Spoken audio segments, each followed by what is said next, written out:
1장 20절에서 26절까지의 말씀입니다. 잠언 1장 20절에서 26절까지 말씀 우리 다 같이 합독하시겠습니다. 합독하십니다. 잠언 1장 20절에서 26절 시작. 지혜가 길거리에서 부르며 광장에서 소리를 높이며 시끄러운 길목에서 소리를 지르며 성문 어귀와 성중에서 그 소리를 받아여 이르되 너희 어리석은 자들은 어리석음을 좋아하며 거만한 자들은 거만을 기뻐하며 미련한 자들은 지식을 미워하니 어느 때까지 하겠느냐. 나의 책망을 듣고 돌이키라. 보라, 내가 나의 영을 너희에게 부어주며 내 말을 너희에게 보이리라. 내가 불렀으나 너희가 듣기 싫어하였고 내가 손을 폈으나 돌아보는 자가 없었고 도리어 나의 모든 교훈을 멸시하며 나의 책망을 받지 아니하였은즉 너희가 재앙을 만날 때에 내가 웃을 것이며 너희에게 두려움이 임할 때에 내가 비웃으리라. 아멘. 자, 오늘은 잠언 1장 20절에서 26절까지의 말씀을 통해서 기회가 없는 것이 아니라 기회를 보지 못하는 것이다 라는 제목으로 말씀을 증거할 때 많은 은혜 받는 시간 되기를 바랍니다. 자, 오늘 본문 말씀 20절을 보면 20절, 21절, 22절 말씀을 보니까 지혜라고 하는 말씀을 의인화를 하고 있어요.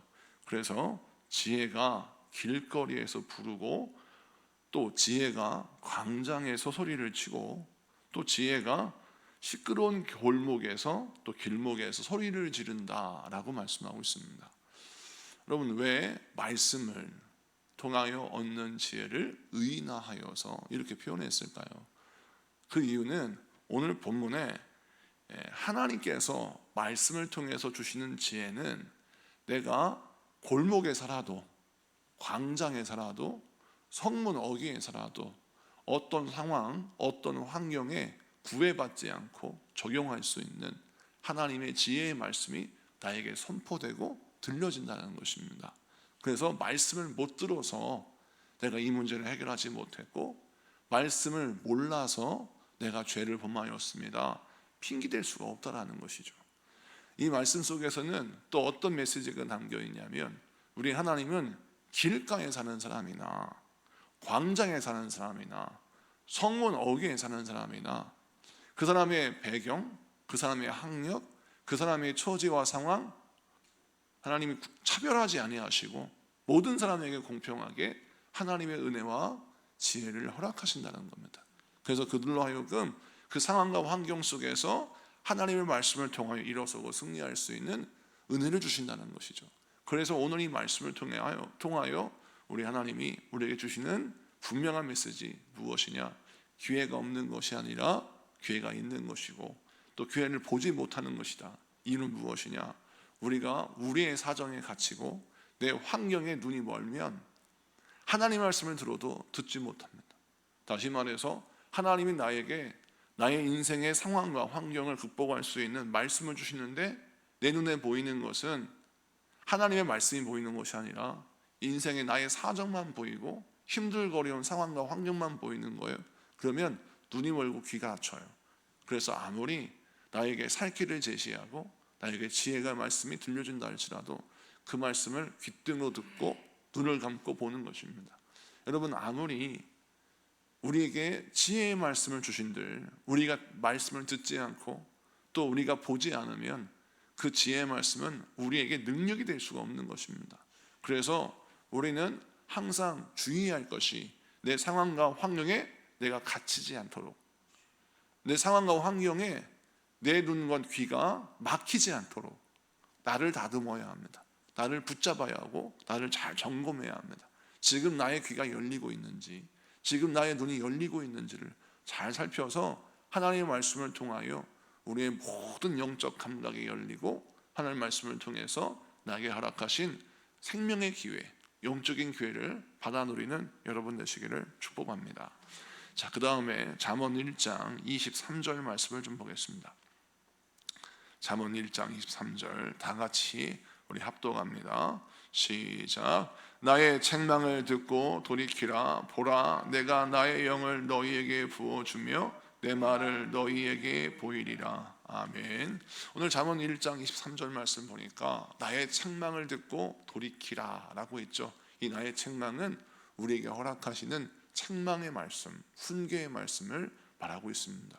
그런데 여기에서 우리가 무엇을 좀 깊게 보아야 하냐면, 잠언의 말씀 가운데 자주 등장하는 말씀이 나의 책망을 들었을 때 돌이키라, 이런 표현이 자주 등장합니다.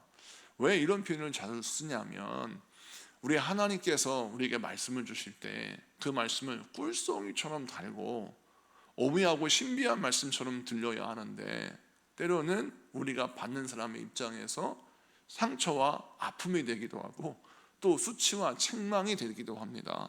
그런데 우리가 이 수치와 책망이라고 느낄 때가 언제입니까? 하나님의 말씀을 주셨는데 그 변화의 말씀이 우리의 무엇을 고발하냐면, 내가 죄 짓고 있구나 라고 하는 나의 죄를 드러내는 경우가 있고, 또 나의 미숙함을 드러내는 말씀이 있어요. 또 나의 실수를 드러내는 말씀이 있어요. 여태까지 나는 죄를 짓고 있다고 생각하지 않았고, 내가 잘못된 길을 걷고 있다고 생각하지 않았고, 내가 잘못된 관계 속에 처했다고 생각하지 않았는데, 하나님의 말씀을 통해서 나의 죄를 깨닫게 하시고 내가 걷고 있는 이 길이 잘못된 길이라고 말씀하시고 내가 했던 선택이 잘못된 선택이라고 말씀하시는 거예요. 그래서 그 말씀을 듣는 순간 뭐가 일어나요? 수치가 막 일어나면서 내가 이 정도밖에 안 되는 사람인가? 라고 하는 그런 부끄러움이 찾아옵니다. 자, 그때가 중요해요. 그 부끄러움을 묵상하면 안 돼요. 나의 수치를 묵상하면 악한 원수마귀의 꾀임에 빠지는 겁니다. 우리가 하나님의 말씀을 들을 때 사탄은 어떤 것을 통해서 우리를 하여금 은혜 받지 못하게 하냐면, 하나님의 말씀이 선포되는 건 막을 수 없어요. 그런데 말씀이 딱 신기해졌을 때 그 말씀을 통하여 나에게 어떤 영적 반응이 일어나냐면, 이 말씀을 통해서 내가 어떻게 변화되어야 하는가, 하나님이 나를 어떻게 이렇게 진단하셨을까, 감사하지. 그러면서 나의 인생을 바꾸고 변화하려는데 내 온 힘을 기울여야 되는데, 우리가 어디에 집중하게 만드냐면 나의 수치가 드러나는 것에 집중하게 만드는 것이 사탄의 전략입니다. 여러분, 우리가 양궁을 보게 되면 양궁을 할 때 활을 이렇게 쫙 쏴서 관역을 맞추는 걸 보면 간단해 보이잖아요. 활을 건다, 또 활 쉬를 당긴다, 그리고 겨냥해서 논다, 그러면 날아가지 않습니까? 자, 그래서 양궁장에서 한번 양궁을 한번 해본 적이 있어요. 우선 당기는 것도 힘들고요, 당겼을 때 손이 바들바들 떨리는 거예요. 너무 세니까. 그래도 악력이 부족하지만 쫙 당겨가지고 관역을 해서 화살을 쏘는데, 저는 잘 쏜 것처럼 보이지만 화살을 당기고 관역을 맞출 때 손을 조금 흔들리니까 관역 점수판에도 들어가지 않고 엉뚱한 데로 날아가더라고요. 이걸 계속 쏴보니까요, 관역판 맞추기도 힘들어요. 제가 그걸 보면서 무엇을 느끼느냐, 아니 관역판을 향해서 제 손이 향해 있지만 이 화살이 출발할 때 손이 떨려서 움직이는 순간 작은 차이가 관역판을 향해 날아가는 화살의 궤적은 엄청나게 다르게 하더라는 겁니다. 시작은 작은 차이예요. 근데 끝은 엄청난 차이가 있는 것처럼, 하나님의 말씀이 여러분에 딱 심겨질 때 사단이 어떤 작은 차이를 만드냐, 하나님의 말씀을 통해서 내가 어떻게 변화할 것인가, 변화에 내 신경이 쓰여지게 하는 것이 아니라 말씀 자체를 들었을 때 느끼는 수치와 책망의 그 부끄러움에 집중하게 만들어요. 그래서 나는 이 정도밖에 안 되는 사람이야, 나는 실패했지, 내가 어리석은 선택을 했네, 그러면서 자신의 실패와 패배와 부서짐과 상처와 아픔, 이런 부정적인 감정들에 갇히고 그것을 묵상하게 만드는 거예요. 그래서 정작 하나님의 말씀을 통해서 변화되는 것은 신경을 못 쓰게 만드는 겁니다. 이게 사단의 전략이에요. 그래서 우리는 책망의 말씀이라고 느껴질 때 어떻게 되느냐, 책망의 말씀을 들을 때 우리의 신경과 우리의 묵상의 포인트는 변화에 집중해야 합니다. 할렐루야. 그래서 책망의 말씀을 들었다 그러면 그때부터 난 의지적으로 어떻게 하면 변화될 것인가에 집중하면 놀라운 건요, 내가 틀렸다라고 했을 때 느끼는 수치감이 금세 사라지고 내가 변화에 초점을 맞추다 보니까 나의 틀림을, 나의 어리석음을 드러나게 하신 하나님 은혜에 감사하게 되고, 그래 내가 성장하면 되지 라고 하는 성장과 변화를 할 수 있는 에너지와 동기부여, 그 다음에 힘이 주어지더라는 거예요. 오늘 이 말씀을 기억하십시오. 책망을 들을 때 수치와 부끄러움에 집중하지 말고 변화의 속도에 집중하십시오. 어떻게 하면 빨리 변화될 것인가, 어떻게 하면 더 성숙할 것인가. 왜 이것이 중요하냐면, 여러분 우리가 변화되려고 작정하잖아요. 마귀는 가만히 있지는 않습니다. 우리가 변화되어서 우리 마음이 수정되고 보수되고 우리 마음의 울타리가 세워지면 마귀는 그것을 비집고 들어오기 위해서 더 많이 연구하고 더 많이 준비해서 악한 영의 역사가 일어나요.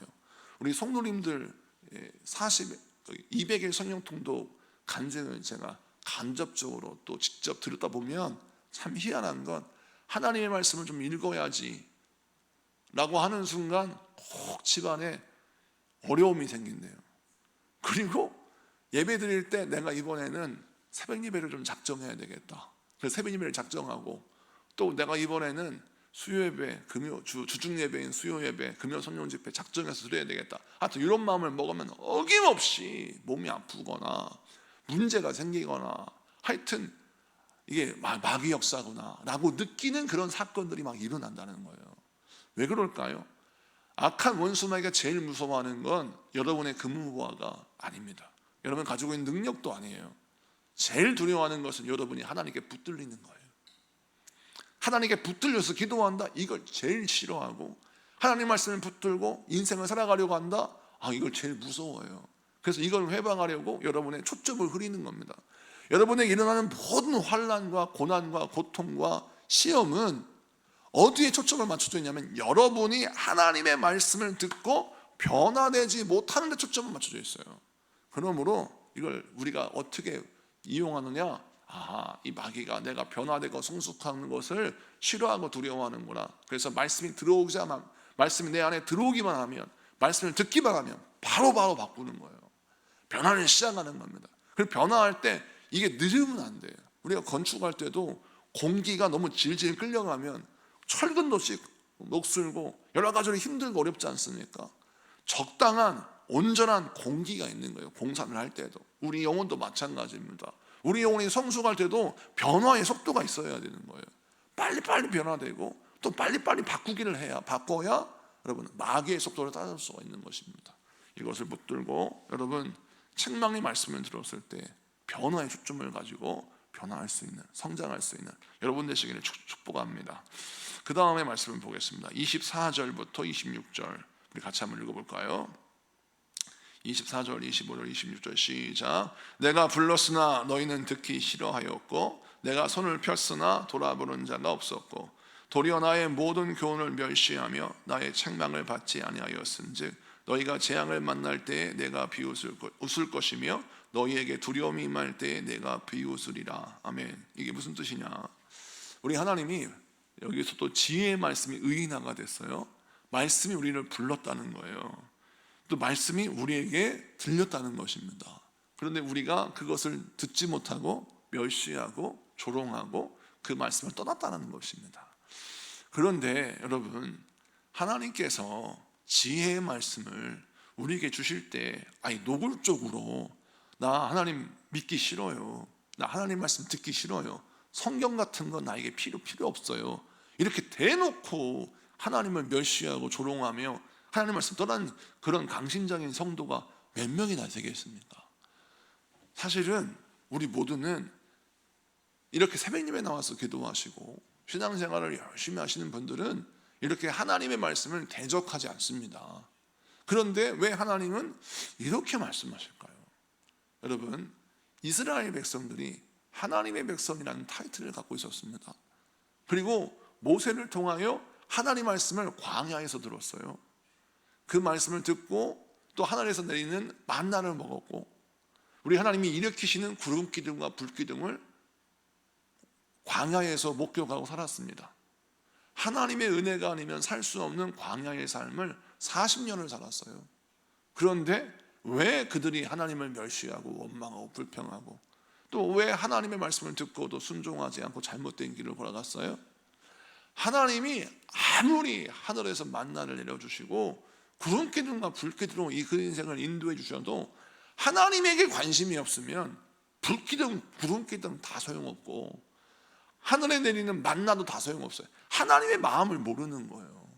그래서 하나님의 마음을 모르니까 눈에 보이는 기적과 이적만 쫓아가다 보니까 결국은 하나님이 싫어하시는 것을 나도 모르게 선택하고 하나님을 멸시하는 것인데 그 멸시하는 행위를 막 거침없이 하는 거예요. 이는 뭐냐? 하나님의 말씀은 들어요. 지식이 쌓였습니다. 하나님의 기적을 체험해요. 놀라운 간증이 있어요. 근데 중요한 건 하나님을 모르니까, 하나님의 마음을 모르니까, 하나님의 관심이 없으니까 결국 어떤 선택을 하고 어떤 길을 걸어갈 때는 정말 하나님이 싫어하시는 길과 싫어하시는 선택을 하더라는 거예요. 그래서 이 말씀을 통해서 우리가 어떻게 신앙생활을 결단해야 되냐면, 우리의 마음이 하나님에게 향해서 하나님의 마음이 어떠실까, 하나님의 생각이 어떠실까를 한번 곱씹어 묵상하는 그런 영적인 태도가 필요합니다. 말씀을 들을 때마다 하나님이 이 말씀을 왜 주셨지? 하나님이 나를 책망하시려고만 하는 것이 아니라 나를 깊이 사랑하시는구나. 내가 부족하고 연약해서 늘 넘어지고 자빠지고 잘못된 길을 걸어가는데 하나님이 나를 사랑하셔서 이렇게 끝까지 나를 붙드시는구나 라고 막 하나님의 마음을 해석하고 그 마음을 읽고 그 말씀에 담겨있는 하나님의 사랑을 읽어내버려요. 그러면 어떤 일이 벌어져요? 마음속에서 하나님이 감동하시죠. 네가 내 마음을 아는구나. 그래서 하나님은 하나님의 마음을 알고 읽어낼 줄 아는 자에게 더 말씀을 주시고 더 복을 주시고 더 기회를 주시는 겁니다. 그 대표적인 예가 누구예요? 다윗이잖아요. 하나님의 마음을 읽어낼 줄 아는 자, 하나님의 생각을 따라 순종할 수 있는 자, 그렇기 때문에 하나님이 다윗을 축복하시고 다윗과 함께 하시고, 다윗이 부족하고 연약하고 약점도 많은 사람인데 하나님의 그 약점과 죄를 또 바꾸시고 또 이끄셔서 그를 온전한 그리스도인으로, 온전한 하나님의 백성을 삼으시는 것처럼 그의 인생을 인도하시더라는 겁니다. 이것을 기억하시고 저와 여러분이 이 새벽에 나와 기도할 때 어떤 감각이 회복되어야 돼요? 하나님의 마음을 읽어내는 감각, 이게 회복되어야 합니다. 하나님이 무엇을 기뻐하실까?